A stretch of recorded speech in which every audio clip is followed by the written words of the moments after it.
Y tenemos como título de nuestra conferencia en esta mañana, la esperanza después de la muerte. La esperanza después de la muerte. En Hebreos 9:27, la Biblia establece una ley inexorable espiritual, que está establecido, y la palabra establecido, ¿verdad?, es decretado, reservado, que no hay manera de cambiarlo. Está establecido que todos vamos a morir. Está establecido para los hombres que mueran una sola vez.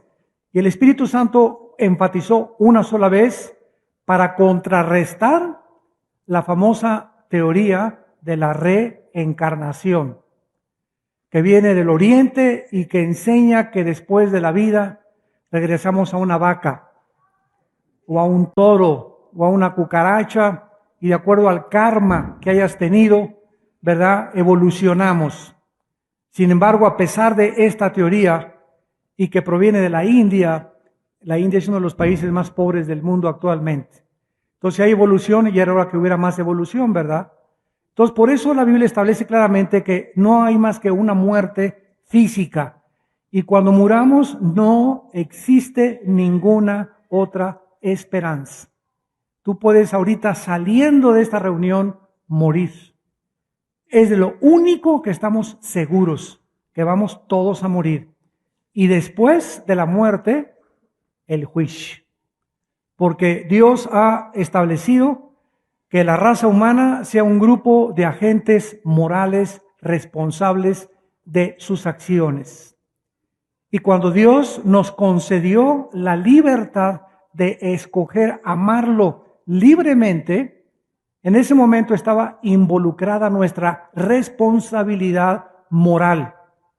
Así que no somos animales, no somos el resultado de una selección natural ni de una evolución fortuita. Fuimos creados a la imagen y a la semejanza de un Dios. En esto consiste la dignidad del ser humano. La mayoría de los seres humanos no se sienten cómodos cuando hablamos de la muerte. Algunas investigaciones de la tanatología, que es el estudio de la muerte, indican que existen millones de personas que aún creen que si no piensan en la muerte, y no me hables por favor de la muerte, entonces creen que no les va a suceder.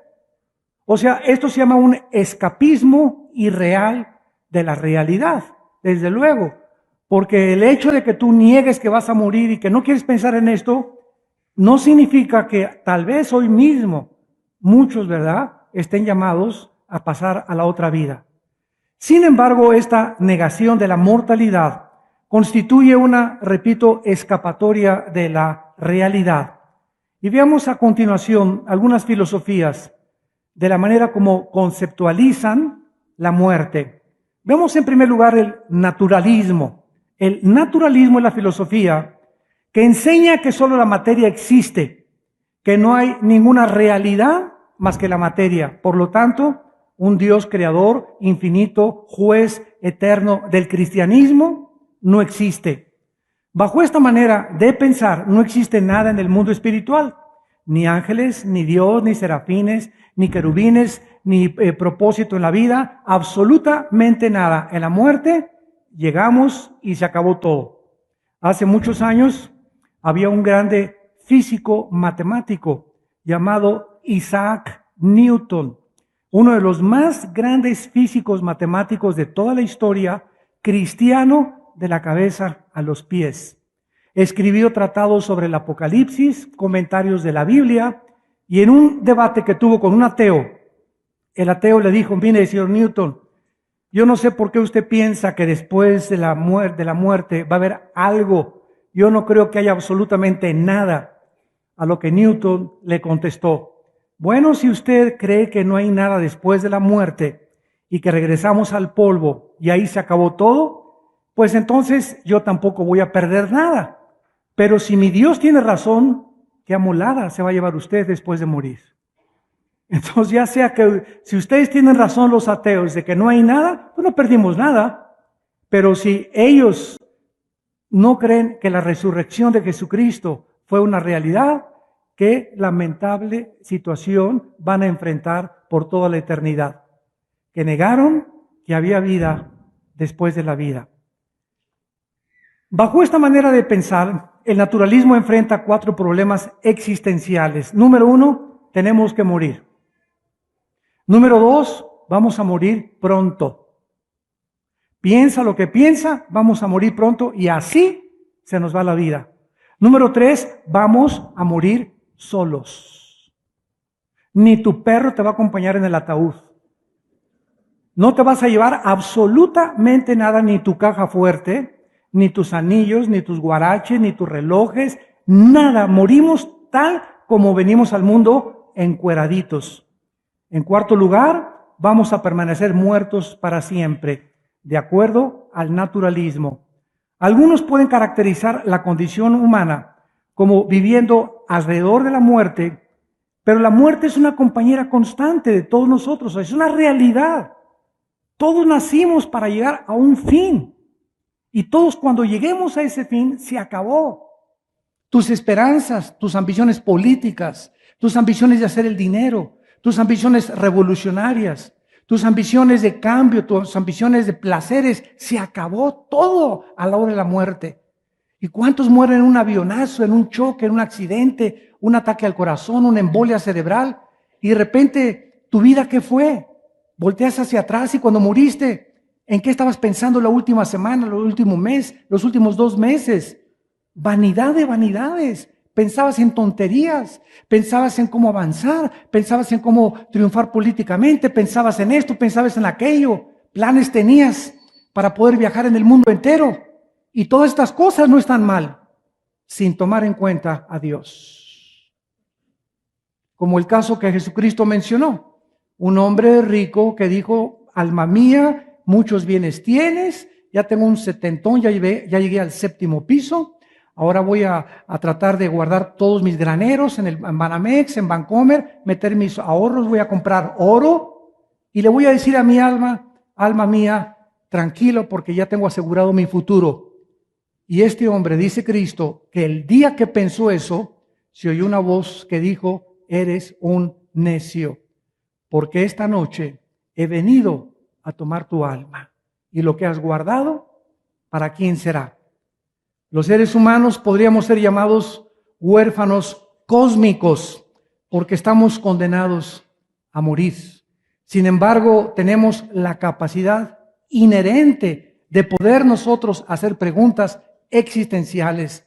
¿Hay vida después de la vida? Y si hay vida después de la vida, ¿quién nos las puede garantizar? Si no hay ninguna evidencia histórica, ni geográfica, ni natural, ni biológica de que hay vida después de la vida, comamos, bebamos y divirtámonos, que mañana moriremos. ¿Para qué le soy fiel a mi esposa? El que no tranza no avanza, pues me voy a dedicar a hacer dinero, a hacer plata, a hacerme millonario, a robar, a estafar, a mentir. Todas estas cosas morales no tienen ningún sentido. Como decía Dostoyevsky en el libro Los hermanos Karamazov, si Dios no existe, todo está permitido. La tentación, pues, de negar esta realidad a la muerte es la escapatoria más trágica que existe.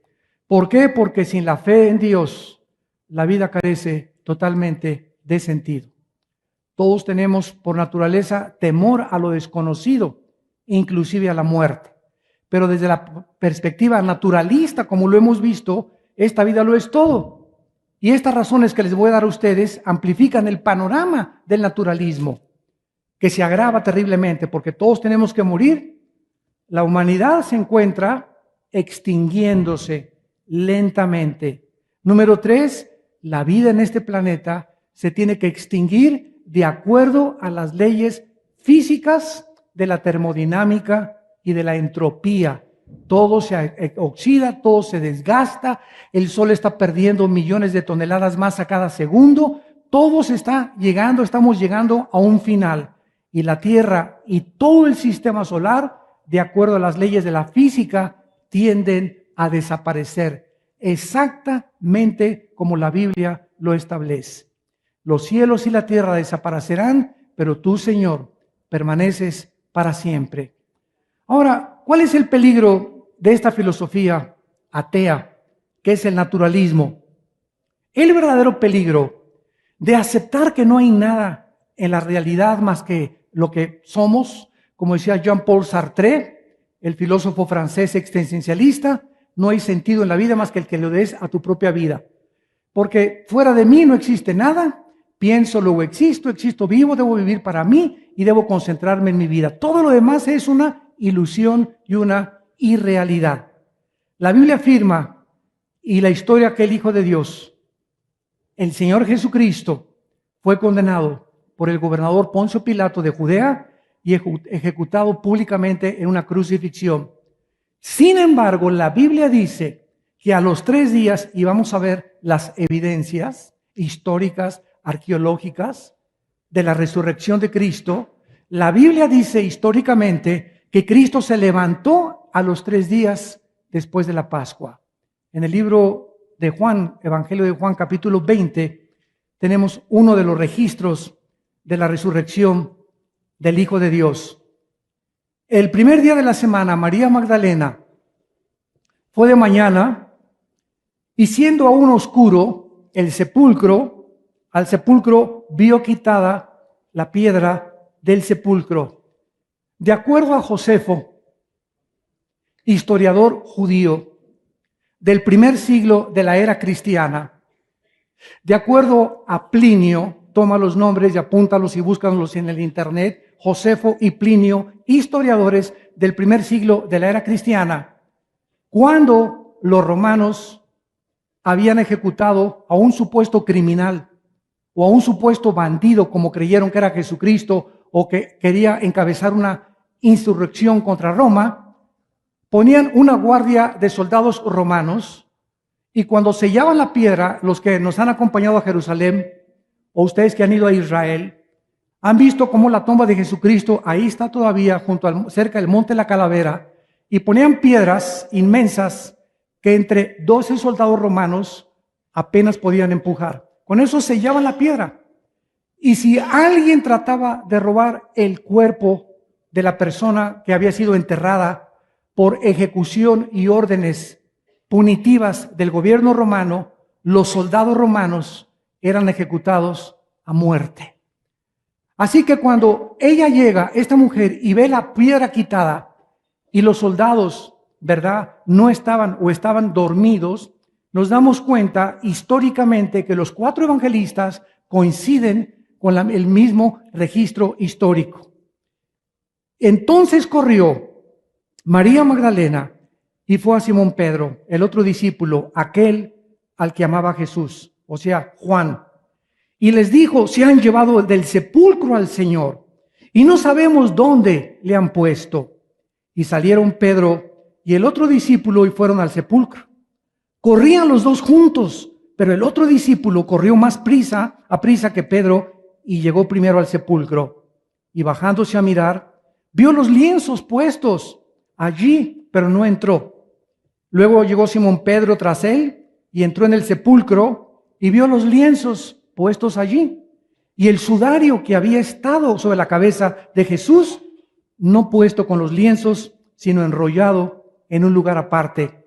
Entonces entró también el otro discípulo que había venido primero al sepulcro y vio y creyó, porque aún no habían entendido la Escritura, que era necesario que él resucitara de los muertos, y volvieron a los discípulos y a los suyos. Vemos nosotros en este registro la increíble y fascinante proclamación del mensaje cristiano, que un hombre en la historia murió, pero que no quedó muerto, volvió a vivir. El cristianismo, damas y caballeros, santos de Dios, no está fundado en dogmas, ni en registros o liturgias ceremoniales religiosas, ni en dichos que a lo mejor no fue en historias o en leyendas. Cuando una persona viene a la Biblia, no encuentra más que los registros que están en la Biblia coinciden con los políticos que en esa época vivieron, como Poncio Pilatos, como el rey Herodes, como las costumbres de los romanos, como los registros de los primeros años del siglo cristiano. Y la Biblia nos muestra que la evidencia más grande del cristianismo tampoco es otra religión. Cristo no bajó del mundo a traernos otra religión de las miles de religiones que existen. Cristo bajó del mundo a darnos la vida, a hacernos volver a vivir, a traernos la esperanza que nadie, ni Buda, ni Mahatma Gandhi, ni Zoroastro, ni Confucio, ni ningún líder religioso nos puede dar. La tumba de Buda, la tumba de Zoroastro, la tumba de Confucio, la tumba de Mahoma, todos los líderes religiosos, puedes ir a sus tumbas y ahí están sus huesos. La tumba de Cristo está vacía. El cristianismo tiene un fundamento principal: la resurrección del Hijo de Dios de entre los muertos. Si el Hijo de Dios no se hubiera levantado de entre los muertos, el cristianismo se derrumbaría. El cristianismo está sostenido sobre un fundamento: la resurrección del Hijo de Dios de entre los muertos. Si Cristo no hubiera resucitado, nadie podría saber si hay vida después de la vida. Ahora, independientemente del cristianismo, tenemos a los brujos, a los ocultistas, a los que estudian los fenómenos paranormales. Ahora en el cine, en los noticieros, hay continuamente registros de personas endemoniados, que algo hace hablar a una persona que no es la voz de esa persona. Y están los científicos, los parapsicólogos, los astrólogos, los brujos, sabiendo que simplemente es alguien del más allá.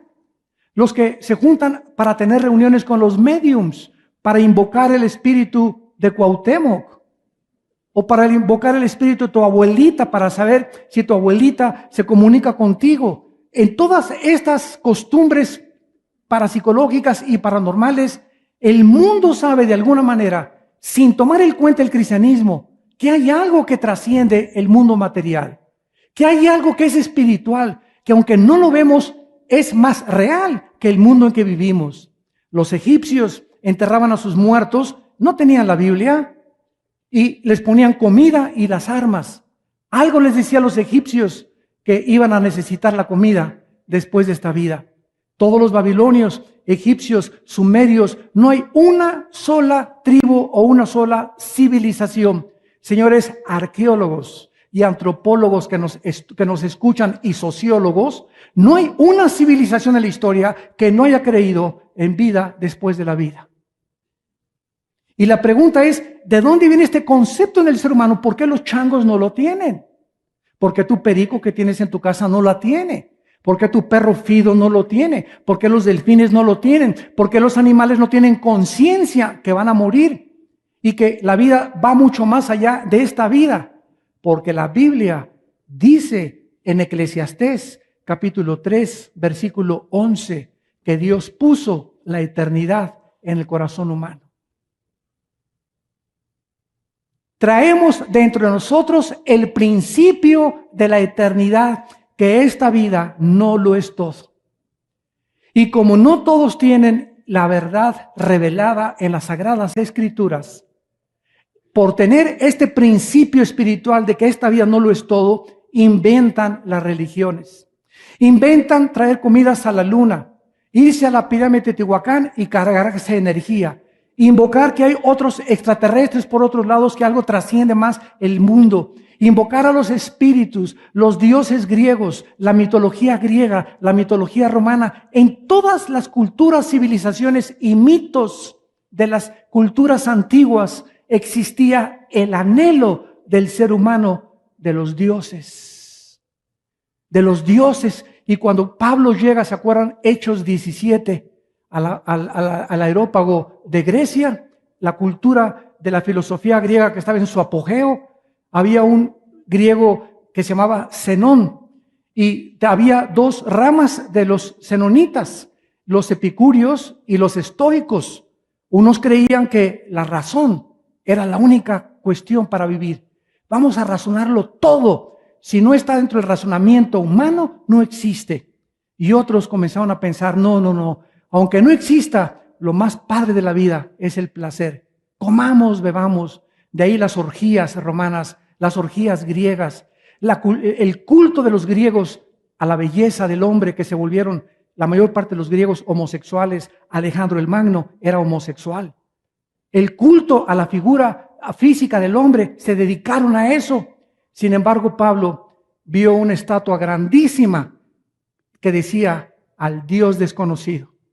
Entonces, ellos, los griegos, los amos del razonamiento y de la lógica, porque ¿quién puede atreverse a decir que en el siglo XX Marx, Freud, Nietzsche, Lenin, Jean-Paul Sartre, Carlos Sagan, Ingersoll, Bertrand Russell, ¿quién puede atreverse que cualquiera de estos filósofos ateos era más grande que los filósofos griegos? O sea, la filosofía no ha evolucionado, no ha sido superada la filosofía de Platón, de los pensamientos y la lógica de Demóstenes, de Aristóteles, de Plinio, de Zenón. No ha sido superada en el siglo XX. El siglo XX se dedicó al ateísmo y a negar, no existe nada más que el naturalismo, no existe Dios. Y Pablo les dice, veo que en todos son muy religiosos. Los griegos eran religiosos. Tenían al dios Zeus, al dios Neptuno, a la diosa Astarot. Tenían cantidad de dioses los griegos, así con su cultura y su razonamiento y su lógica concluyeron, pienso, luego existo, luego vivo. Vivo, tiene que haber una causa, esta causa no puede estar en mí, esta causa tiene que trascender mi conciencia de mi existencia. No sé cómo se llama, pero es algo fuera de nosotros. La Guerra de las Galaxias le llama la fuerza te acompañe. Bueno, llámale como lo quieras, ¿no? Pero hay algo que va más allá de nuestra conciencia biológica que tenemos del mundo. Entonces Pablo les dice a ese Dios que ustedes adoran sin conocerle. O sea, tienen conocimiento de algo que trasciende a ese Dios. Es el que envió a Jesucristo, el Dios creador de los cielos y la tierra. Ha venido aquí y no necesita que lo adoremos, que le hagamos una capilla o que le hagamos un edificio, porque Él no habita en templos hechos por manos humanas. El Dios creador de los cielos y la tierra no necesita que le traigamos ya un chivito, o te regalo mis joyas, o te regalo aquello, ¿verdad? Porque Él no tiene necesidad de esas cosas. Él es el que nos da esas cosas. Ese Dios en el cual somos, nos movemos y existimos. Y Pablo cita a los filósofos de su tiempo, es el Dios que resucitó a Cristo de los muertos. Y cuando los griegos oyeron la resurrección de Cristo, dice Hechos 17 al final, del 33 en adelante, algunos le dijeron, este solo es un palabradero, pero muchos creyeron y se convirtieron al cristianismo. Es maravilloso que podamos nosotros tener esta esperanza. En el libro de los Hechos, capítulo 2, veamos que después de que el Espíritu Santo cayó en Pentecostés, y los discípulos de Cristo fueron llenados del Espíritu Santo, fueron bautizados con el Espíritu Santo, fueron sellados con el Espíritu Santo. El primer mensaje que Pedro proclama a griegos, espartanos, persas, había como de 15 nacionalidades en la fiesta de Pentecostés. Por eso es que hablaron en lenguas, porque Pedro estaba hablando en arameo o en hebreo posiblemente, y había de muchas nacionalidades que venían por curiosidad, como cuando tú vas a Brasil a ver el desfile, no hablas portugués, pero te gusta ver el desfile. Vas a la China y visitas y te gusta ver las costumbres, aunque no hables chino. Entonces venían a la fiesta de Pentecostés por la algarabía y por todo lo que pasaba ahí en Jerusalén, pero no entendían el hebreo. Y cuando Pedro comienza a predicar, el Espíritu Santo les da en su idioma a cada uno entender lo que Pedro estaba diciendo. Era necesario pues que ellos escucharan el mensaje en lenguas, o sea, la palabra lengua es la palabra griega glosa, que significa lenguaje conocido. Lenguaje conocido. Oyeron el lenguaje en su propio idioma. Y lo primero que Pedro les predica, versículo 22, capítulo 2, les dice lo siguiente. Hechos 2, 22. Varones israelitas, oigan estas palabras. Jesús Nazareno, varón aprobado por Dios entre vosotros con las maravillas, prodigios y señales que Dios hizo entre vosotros por medio de él, como vosotros mismos sabéis, a este, entregado por el determinado consejo y anticipado conocimiento de Dios, prendieron y mataron por manos de inicuos, crucificándole, al cual Dios levantó, suelto los dolores de la muerte, por cuanto era imposible que fuera retenido por ella. Era imposible que Cristo se quedara en una tumba, porque David dice de él, o sea, 1000 años antes de que Cristo fuera resucitado, David escribió: veía al Señor siempre delante de mí, porque está a mi diestra, no seré conmovido, por lo cual mi corazón se alegró y se gozó mi alma, y aún mi carne descansará en esperanza. Escuchen, porque no dejarás mi alma en el Hades, ni permitirás que tu santo vea corrupción. En otras palabras, Cristo nació sin pecado. ¿Amén? Muy bien. Bueno, si nació sin pecado, no podía morir. Porque la paga del pecado es la muerte. De acuerdo a la Biblia, la consecuencia, ¿por qué está establecido que muramos? Porque nacimos pecadores. Y morimos pecadores, pero perdonados por la sangre de Cristo. Pero Cristo no había nacido sin pecado. Entonces Cristo no podía seguir viviendo. A los 33 años que murió Jesucristo, la Biblia determina que es el pico de la juventud. No levanten los que tenemos más de 33 años la mano, porque vamos de bajada. Llegamos al tercer piso y comenzamos a bajar, a descender, biológicamente. A los 33 años, Cristo tenía que morir. Cristo no podía cumplir 34 o 35 años y seguir en la tierra. ¿Por qué? Porque su sangre no se podía descomponer. En otras palabras, ¿qué les quiero decir? El cuerpo de Cristo nunca pudo haberse envejecido. Porque el envejecimiento, ¿qué es? El deterioro celular, la muerte de las células. Y envejecemos precisamente porque tenemos que llegar al final de nuestra vida. Cristo era imposible que envejeciera, no puede llegar a los 40 años, ni a los 50, mucho menos a los 60. No podía hacerse viejito porque el pecado no estaba en él. Entonces, él fue puesto en la cruz y cuando nuestros pecados, síganme con cuidado, fueron puestos sobre su cuerpo, el pecado mató a Jesús. Tus pecados y mis pecados. Él que no conocía pecado, se hizo pecado por nosotros. Y cuando Él fue la propiciación, Él se puso para recibir la ira, el enojo que tú y yo merecíamos por nuestros pecados, fue descargado sobre el cuerpo de Cristo y Cristo muere. Y dice la Biblia que cuando el centurión le atraviesa con una lanza el corazón, dice el apóstol Juan, vi salir una gota de agua mezclada con sangre. Y pasan 20 siglos y los cardiólogos del siglo XXI nos dicen que cuando se mezcla la sangre con el agua en una persona es porque hay una envoltura que envuelve el corazón, te lo dice tu cardiólogo, que se llama el pericardio. Esta membrana que envuelve el corazón contiene un líquido que es como agua. Y cuando el centurión le atraviesa eso, implica que el pericardio, la membrana que envolvía el corazón de Cristo, se había roto. A mí me encanta preguntarles a los médicos cristianos, ¿de qué murió Jesús? Pues lo crucificaron, hermano. Ah, claro que sí, ya lo sé. Pues los clavos, ¿verdad? Bueno, se desangró, ¿verdad? Bueno, claro que no tenía ya una gota de sangre, ¿verdad? Pero ¿cuál fue la muerte clínica de Jesús? ¿Qué fue lo que le ocasionó la muerte? Un ataque al corazón, un problema cardiopulmonar, una embolia cerebral. ¿Qué fue lo que le causó la muerte a Cristo? Y el Salmo 22, 1000 años antes. Señores ateos, historiadores que nos escuchan por la televisión también. El Salmo 22, escrito 1000 años antes por David de que Cristo muriera, dice, mi corazón fue como la cera. Lo que los cardiólogos dicen, cuando Cristo murió, murió de dolor moral. A Cristo le explotó el corazón de dolor por nuestros pecados. Eso fue lo que ocasionó la muerte clínica del Hijo de Dios.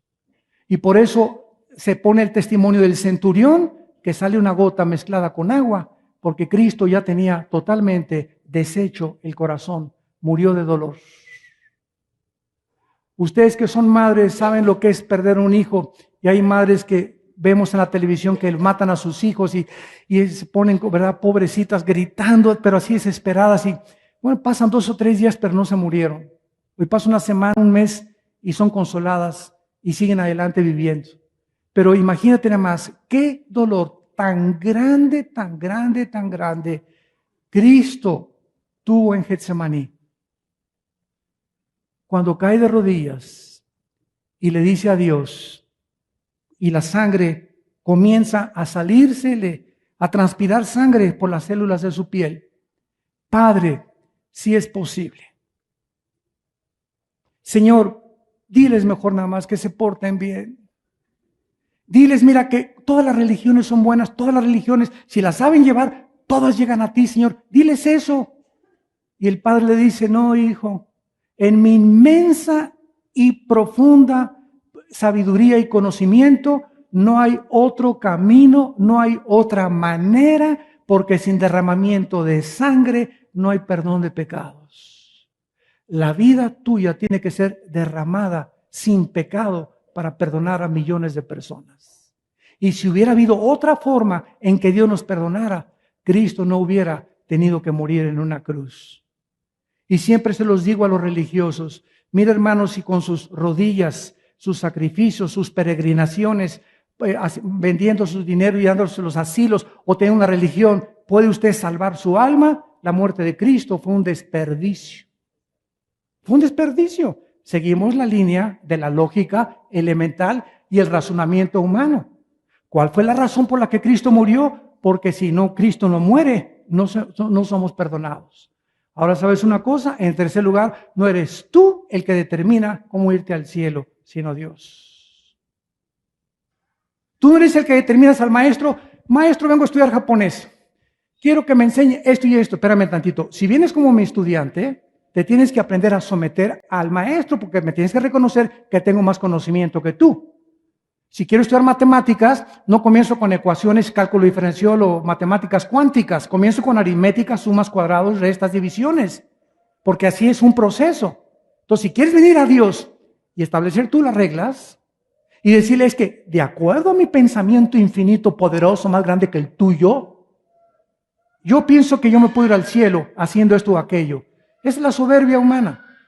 Esa es la soberbia. Creer que nosotros podemos escoger el camino de la salvación. Muy bien, ahora veamos a continuación la resurrección histórica de Jesucristo. Como hemos visto, fue el primer mensaje del apóstol Pedro. El Nuevo Testamento describe que el Señor Jesucristo fue arrestado, acusado de blasfemia por los líderes religiosos judíos, encontrado culpable ante el Sanedrín, llevado a juzgar ante el gobernador de Judea, Poncio Pilato, para ser ejecutado, y con el rey Herodes, que se encontraba de vacaciones en Jerusalén. Bajo la presión de los líderes judíos, Cristo es sentenciado a morir, azotado por el látigo romano de 5 colas. Las puntas de los látigos romanos tenían huesos y tenían fierro. Huesos y fierro. Y el látigo romano no era como la película La Pasión de Jesús, que era un látigo chiquito y le comienzan a hacer así a Jesús. Era un látigo como de 2 metros o 3 que se enrollaba 2 veces o 3 veces en el torso de la víctima, y cuando jalaban el látigo, las puntas de hueso y las puntas de plomo arrancaban los tejidos subcutáneos del torso y del pecho de la pobre víctima. En otras palabras, después de 39 látigos que a Jesucristo le dieron, Cristo no tenía piel ni aquí, no tenía piel ni a poco en la espalda. Estaba totalmente expuesta su carne. En la película de la Pasión, todo se ve solamente en la cruz, todo latigueado y ensangrentado, pero no se ve sin la carne de aquí ni la carne de aquí. Cuando a Cristo sin la carne de aquí y la carne de aquí le ponen a cargar una cruz para caminar aproximadamente 1,5 kilómetros al monte Gólgota, Cristo se cae con la cruz y un negrito llamado Sirene, Simón de Sirene, le ayuda a llevar la cruz.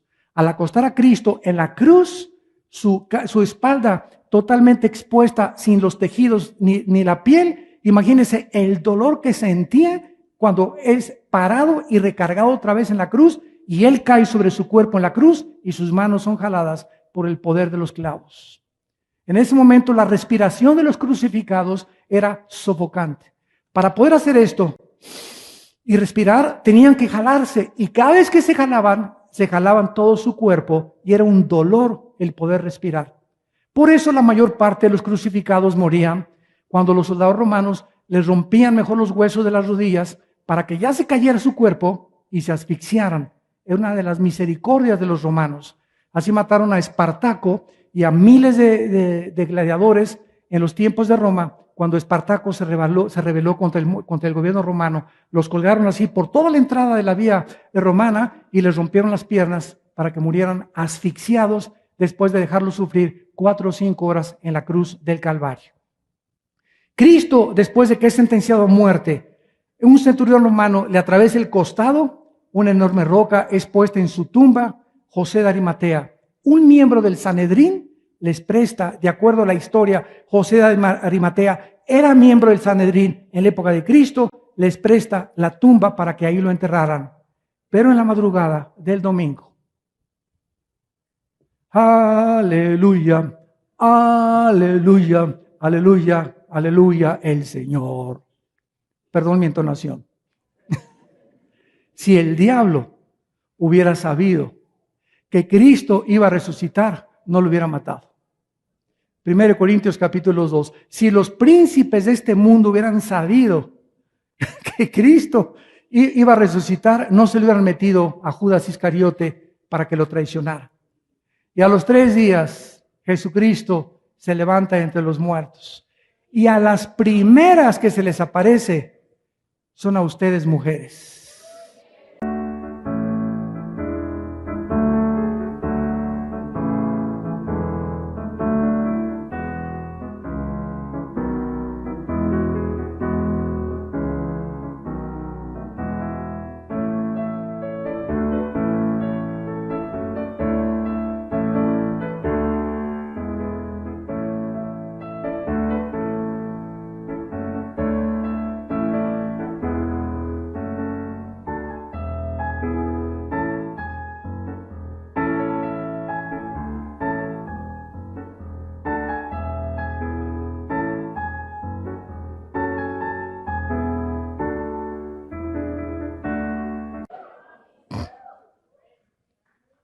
A las mujeres.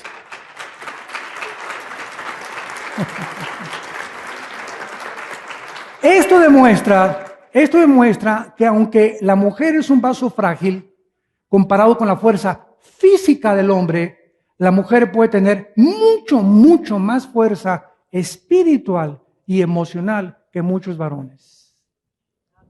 Porque los varones se echaban a correr. A los primeros que se les aparece es a las mujeres, y las mujeres son las primeras en evangelizar y decir: el Señor no está en la tumba, resucitó de entre los muertos. Y las mujeres fueron las mejores discípulas del Hijo de Dios, las más fieles, porque en la cruz se encontraban las 3 Marías. No 3 Marías, de aquí. En la madrugada del domingo, un fuerte terremoto sacude Jerusalén y un ángel del Señor, un ángel es el que quita la roca, y al llegar las mujeres, como leímos en Juan 20, la tumba estaba vacía. El ángel les informa ahora que Jesús no está en la tumba, que Cristo había resucitado de entre los muertos. Y de ahí hasta Pentecostés, Cristo se le aparece a más de 500 personas en menos de 50 días. 1 Corintios capítulo 15, versículo 3 en adelante. 1 Corintios 15, del 3 en adelante. Porque primeramente les he enseñado lo que asimismo recibí, que Cristo murió por nuestros pecados, conforme a lo que estaba escrito, a las Escrituras, que fue sepultado y resucitó al tercer día. Ojo, Cristo no murió el viernes. Una de las razones que el cristianismo muchas veces ha sido atacado ha sido por la ignorancia tremenda de la historia de los judíos. Yo recuerdo una persona que una vez me dijo, yo me acabé de convertir, oye, ¿tú eres cristiano? Sí. Te voy a hacer dos preguntas que te van a poner a temblar. Número 1, ¿se puede matar a Dios? No, le dije. ¿Y por qué ustedes los cristianos dicen que mataron a Dios en la cruz? ¿O Cristo no fue Dios? Claro que fue Dios. Y le contesté, pero grande es tu ignorancia, porque Cristo era Dios y era 100% hombre. Y el que murió en la cruz no fue Dios, porque Dios no puede morir. En la cruz murió la naturaleza humana de Jesús. Y él antes de morir dijo, Padre, en tus manos entrego mi espíritu. ¿Satisfecho? Chichepo. Y la segunda me dice, bueno, está muy bien, es bastante convincente tu respuesta. Y la segunda, ustedes dicen que Cristo estuvo 3 días y 3 noches en la tumba, ¿verdad? Porque de acuerdo a Mateo 10, puso el ejemplo de Jonás. Como Jonás estuvo 3 días y 3 noches, o sea, 3 días de 24 horas en el vientre de la ballena, así Cristo estará 3 días y 3 noches en la tierra. Y me dijo, vamos a hacer cuentas, si lo crucifican el viernes a las 3 de la tarde, al sábado a las 3 de la tarde, de acuerdo al calendario judío, de las 6 de la tarde a las 6 de la tarde es un día, ¿verdad? Es el sábado, ¿ok? Ok, de las 6 de la tarde del sábado al domingo es 2 días. Entonces resucitó el primer día de la semana, para el octavo día de la semana, de acuerdo a ustedes, el calendario gregoriano, que es el lunes, porque dicen que fue el domingo. ¿Y saben ustedes por qué hay esta controversia? Porque los evangelios dicen que era el día de reposo, pero no era el Shabbat. Escúcheme con mucho cuidado, era el Shabbatón. No era el día de reposo semanal, era el día de reposo mensual, que cayó en el día de descanso. Cristo fue muerto tal vez el jueves o el miércoles, pero no el viernes, como lo enseña la iglesia romana. Entonces, por eso del sábado creen que el Shabbat tenía que al otro día, y el sábado que ¿se acuerdan que es el sábado de gloria, no? Pero era imposible que Cristo resucitara el domingo, porque serían del viernes al domingo 2 días, de acuerdo a las Escrituras. Entonces, cuando estudias la Biblia, cuando estudias la historia, te vas dando cuenta de cómo hay respuestas para todas las supuestas, entre comillas, contradicciones que los ateos o los agnósticos o los escépticos atacan el cristianismo. Y nosotros tenemos respuestas porque son muy, muy ignorantes. Muy bien, dice aquí en 1 Corintios capítulo 15, versículo 3 en adelante. Entonces, Cristo se aparece, dice aquí el apóstol Pablo, y fue sepultado, versículo 4, y resucitó a los 3 días. Y apareció a Cefas, después a los 12, apareció a más de 500 hermanos a la vez, de los cuales muchos viven aún y otros ya duermen. Después apareció a Jacobo, después a los apóstoles, y el apóstol Pablo humildemente dice, y al último de todos, como a un abortivo, me apareció a mí, cuando fue en el camino a Damasco. Entonces, nosotros nos damos cuenta ante esto, ¿verdad? Las evidencias tan grandes que existen del cristianismo y de las apariciones de Jesucristo a través de los siglos.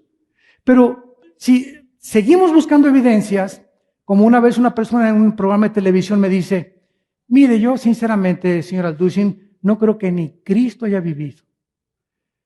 Le dije, ¿trae usted reloj? Sí, ¿qué horas son? Le dije. Y eran como las 11:30, estamos ahí en Televisa. Son como las 12:15, me dice. Le digo, ¿qué día es? Y me acuerdo que me dijo, es el 14 de mayo de 1989. Y le dije, perdón, señor Macarronio, como se llame usted, ¿desde cuándo contamos 1989?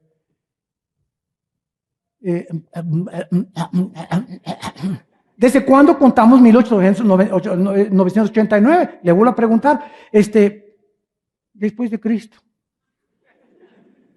Y antes de Cristo es la historia Le digo, entonces, y usted me acaba de decir que ni siquiera cree que Cristo vive cuando la historia fue dividida con la venida de Jesucristo.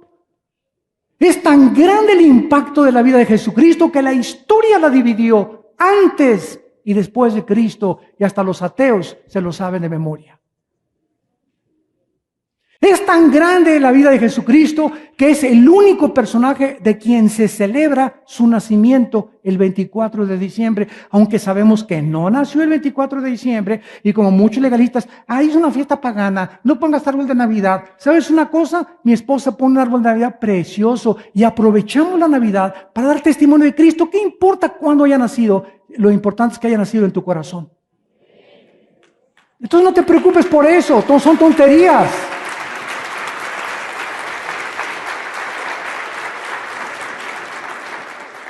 Y ustedes celebran la Navidad, ¿verdad? ¿Y tú qué celebras? Le digo, el nacimiento de Pancho Villa y no vas a la escuela. Y es pagano también. Saca una moneda, ¿a qué cara tiene? De un presidente pagano o de un ídolo pagano. Pues tira todo el dinero a la calle también. ¿Y tu cumpleaños cuándo naciste? El 30 de mayo, pues es un día pagano. ¿Quién inventó el día de tu cumpleaños? Báñate. Pues el 2 de diciembre, el día de la Virgen de Guadalupe, ¿verdad? Y suspende la acción. Pues no tu día que tú vas a ir a trabajar porque tú no celebras fiestas paganas tampoco. Son tantas tonterías que se han infiltrado en el cristianismo que si celebra Navidad, que si el árbol de Navidad, que si es que el otro, a él le interesa el corazón. El reino de Dios, Romanos 14, no consiste en lo que comas, en lo que no comas, en lo que bebas, en lo que no te bebas. Si te pusiste un tatuaje, si no te pusiste tatuaje, si traes aretes, si no traes aretes, si traes el pelo rapado, si no traes rapado, en amor y gozo y paz en el Espíritu Santo. En eso consiste el reino de Dios. Tú puedes no traer aretes, no traer ningún tatuaje, no celebrar la Navidad y estar amargado en tu corazón. ¿A quién ve Dios? Al corazón, al que tiene el gozo y la paz de vivir para Él. Y ahí estamos y la hermana, ¿y qué dice la vida? Que no se ponga falda, y que se ponga a ver las rodillas, y que no se pinte así, y que no se ponga maquillaje. Pues si quieres parecer la momia de Guanajuato, no te pintes. Qué increíble inmadurez de la iglesia de Cristo, cuando hay cosas más profundas por las cuales preocuparnos por nuestra santidad. Que no consiste en lo que hagamos, en lo que no hagamos, sino en la relación que tengamos de la presencia de Cristo en nuestro corazón. Entonces, después de todas estas características, Cristo resucita con las marcas de la cruz. Tomás, acércate. Y se acerca Tomás, pon tus manos en mis manos. Y Cristo tenía las marcas en un cuerpo glorificado de la cruz de los clavos que le atravesaron. Y tenía la marca de la espada, en la lanza que el centurión romano atravesó su costado. Su cuerpo de Cristo era de huesos y de carne no humanos, pero tan era material que cuando Tomás se acerca y le dice Cristo, pon tus manos aquí, Tomás se acerca y toca las manos de Cristo, toca algo sólido. Atravesó el cuerpo de Cristo, se desmaterializó, pero cuando Tomás lo toca, era algo sólido. Y cuando mete su mano y toca su costado, era algo sólido. El cuerpo de Cristo era material, pero era una composición celular diferente a la tuya y a la mía, porque la materia no lo podía obstaculizar para atravesar las paredes. Ni la ley de la gravedad funcionaba sobre su cuerpo, porque en Hechos 1 resucita y entonces después de resucitar es ascendido al cielo y ante la mirada de todos los discípulos, Cristo comienza a ser elevado al cielo. La ley de la gravedad ya no afectaba las características de su cuerpo resucitado, que va a ser exactamente igual al cuerpo que tú y yo vamos a tener con Él. Pero además, el cuerpo de Cristo resucitado comió, y no tacos al pastor. Comió pescado y miel. ¿Qué quiere decir esto? No tenía sangre. Ya la sangre...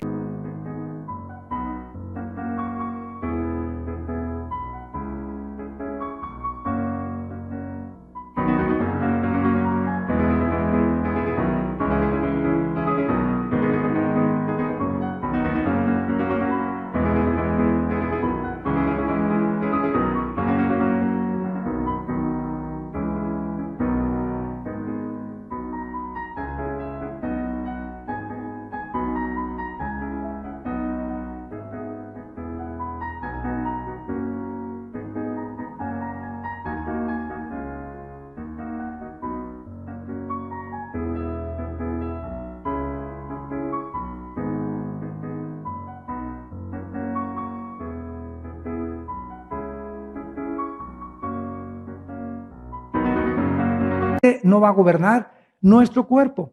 Porque dice Levítico 17:11 que la vida de la carne, mientras estamos aquí, es la sangre, que es el alma. Pero cuando resucitemos, vamos a seguir comiendo. Vamos a seguir comiendo frutas. Lean Isaías 65 y 66, y ahí describe todo lo que vamos a hacer en el milenio: comer frutas, vamos a tener palapitas, vamos a regresar a la agricultura, vamos a regresar con las vacas, vamos a vivir como Adán y Eva en un paraíso precioso, y vamos a seguir reproduciéndonos sexualmente. Lee Isaías 65 y vamos a seguir teniendo una vida totalmente carente de lloro, infelicidad, tristeza, muerte. Las mujeres van a parir como conejas. Ya nada de dolor, van a decir, y viene el otro y el otro y el otro y los que sean, ¿verdad? Ahora sí vamos a poblar la tierra, que fue la orden de Cristo al principio, de Dios, ¿verdad? Pueblen la tierra y gobiernela. Y el cuerpo de Cristo, ¿verdad? Come y bebe con los discípulos, de acuerdo a Lucas 24, después de la resurrección. Ahora veamos rápidamente, para terminar, algunas evidencias de la resurrección de Jesucristo. La tumba vacía. El registro de su entierro. Uno de los mejores hechos apoyados alrededor, históricamente, de la resurrección de Jesucristo, es que después de la muerte fue enterrado en una tumba que descubrieron vacía 3 días después. Existen razones para creer, ¿verdad?, que esta historia de que Cristo era imposible que fuera inventada. 4 razones principales. 1, los historiadores Plinio y Josefo, que no eran cristianos y estaban pagados por el gobierno romano. Escribe Josefo, ¿verdad?, que la resurrección de Cristo y las apariciones de Cristo fueron reales, que Él existió y que ninguna razón tenían para dudar de la existencia histórica de Jesús. Entre estas personas, José de Arimatea, que la historia nos dice que pertenecía al Sanedrín, miembro importante, y arriesgó su misma reputación como miembro del Sanedrín para ofrecer la tumba a Jesucristo. Número 2, las mujeres, las que siguieron a Cristo, fueron testigos de su resurrección.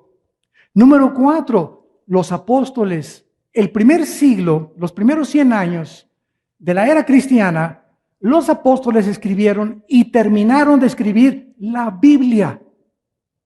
En el primer año del siglo cristiano se terminó de escribir la Biblia. Mientras ellos estaban vivos, los apóstoles, Pedro, Juan, Santiago, etcétera, etcétera, las cartas que tenemos nosotros aquí en el Nuevo Testamento fueron y recorrieron todo el Asia Menor. Y cuando recibían las cartas, ellos sabían, ¿verdad?, las personas que recibían, que era la firma, que eran las cartas de Pablo, de Pedro, de Santiago, etcétera, etcétera. Y ellos dijeron, ¿verdad?, que al momento del siglo cristiano, ninguna otra carta podía ser aceptada como el canon de las Sagradas Escrituras o como el canon de la Biblia. Entonces, concluimos que después del siglo I, las cartas que surgieron, que el Evangelio de la Virgen de la Macarena, que el Evangelio de la fulano de tal, que el Evangelio según película que acaban de hacer, ¿verdad?, de Brown, ¿cómo se llamó? ¿El qué? ¿El qué? El Código Da Vinci, que saca que Magdalena está retratada. Todo lo que salió después del siglo I ya no tenía el aval de los apóstoles. Y claro que el diablo comenzó a decir, no, pues si es que está escrito es así. Y entonces en el siglo IV y V salieron los libros de Tobías, Sabiduría, Macabeos, que imprimieron en la iglesia romana, los adhirió a la Biblia católica. La Biblia católica tiene la Biblia de Torres Amad, la Biblia de Jerusalén, la Biblia, la nueva versión, no internacional, sino otra versión que sacaron, y todas estas versiones tienen libros agregados que se llaman apócrifos. La palabra apócrifo significa de origen desconocido. ¿Por qué? Porque no avalaron los apóstoles estos libros. Y estos libros se contradicen entre ellos con la historia y la arqueología de los 66 libros que forman el canon de las Sagradas Escrituras. Entonces, cuando estudiamos todas estas cosas, nos damos cuenta, ¿verdad?, cómo a través del tiempo, ¿verdad?, pues han tratado de pervertir la Biblia, tergiversar la Biblia, cambiar la Biblia, etcétera, etcétera. Pero nosotros tenemos la palabra profética más segura. Y cuando en 1946 al 48 descubren en Jerusalén, en las cuevas de Qumran, los rollos del Mar Muerto, encuentran que los escritos originales en el hebreo del libro de Isaías y otros libros de la Biblia son exactamente iguales a los libros que tenemos traducidos en la Biblia que tenemos en nuestras manos. La arqueología, la historia, todos los años, y se descubrió la tumba de David, y se descubrió que José de Arimatea, y se descubrió una piedra que está el nombre de Yoshua, y se descubrió la ciencia con el tiempo solamente puede concluir, y la Biblia tenía la razón. Los cielos y la tierra pasarán, pero mis palabras permanecerán. Aquí tenemos un libro que tiene 2000 años. Sus registros químicos, físicos, arqueológicos, antropológicos, psicológicos, geográficos, matemáticos, genéticos y de cualquier disciplina académica que tú quieras. La Biblia contiene poesía, literatura, gramática, tiene absolutamente todas las cosas que tú estás buscando. Y en ninguna de ellas, en ningún registro geográfico, histórico, genético, sociológico, antropológico, en ninguna cosa la Biblia hasta este momento la han podido contradecir. Y cuando ha habido supuestas contradicciones, oye, pero que aquí yo no entiendo esto, no entiendes esto, ¿sabes por qué? Pues porque no lo entiendes.